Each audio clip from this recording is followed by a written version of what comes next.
Welcome back, Epic Army. This is Blister bringing you another classic WoW video. I don't want to waste any time today because I really want to get into this stuff. So let's get right down into it. Here are the top 5 game features that Blizzard has removed from WoW that will be returning with Classic. Number 5, Attunements. If you've watched this channel for any period of time, you'll know by now how much I loved old school raid attunements. While raid attunements aren't something that the more casual players are looking forward to, it is something that is going to help make WoW great again. Attunements were all about making sure that the player had earned their right to be there. Attunements even helped weed out some of the players that wouldn't have been able to handle a raiding environment to make it an even better atmosphere. As a small side note, we will also be seeing the return of the keyring, or at least hopefully. It wasn't anywhere to be seen in the demo, but hopefully that was just an oversight on Blizzard's part. While a keyring doesn't work exactly the same way as an attunement questline does, they are used in similar fashions. Number 4, spells. There are 2 things about spells that were removed from the game that we're getting back. First is the different ranks of spells. Having different ranks of spells added a large piece of complexity to the gameplay back in the day.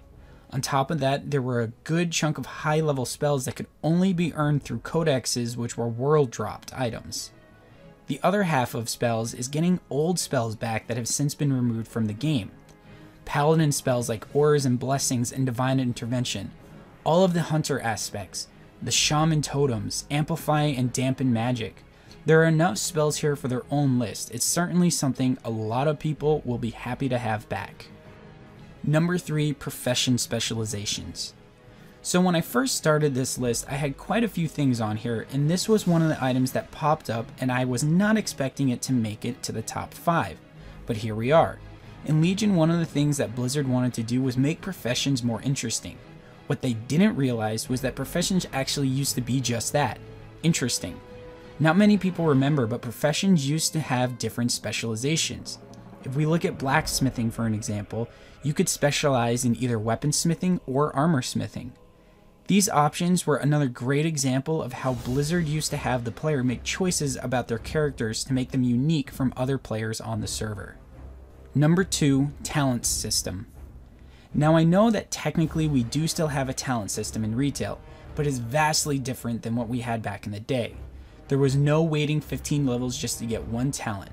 It was simple back in Classic. Starting at level 10, you got 1 talent for each level you hit.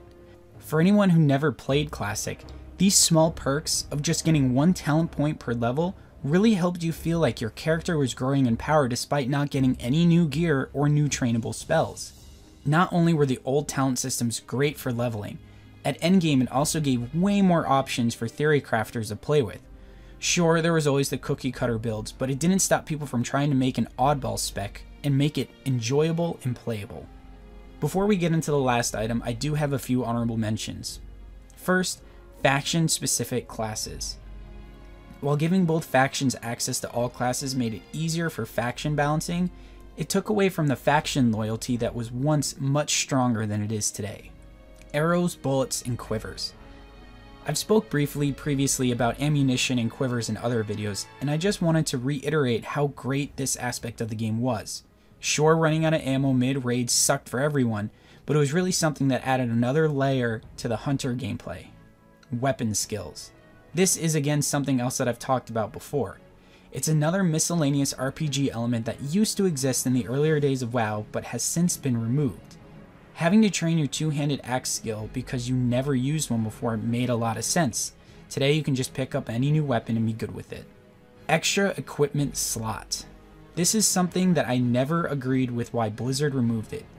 If you're unfamiliar with what I'm talking about, classes had an additional item slot for their character back in the day. Casters had a slot for wands. Rogues and warriors had a range slot. Hunters could even equip melee weapons. And druids, shamans, and paladins could all use relics. Now back to our main list. Number 1, elemental resistance. Now elemental resistances, I feel, is something that should have never been taken out of the game.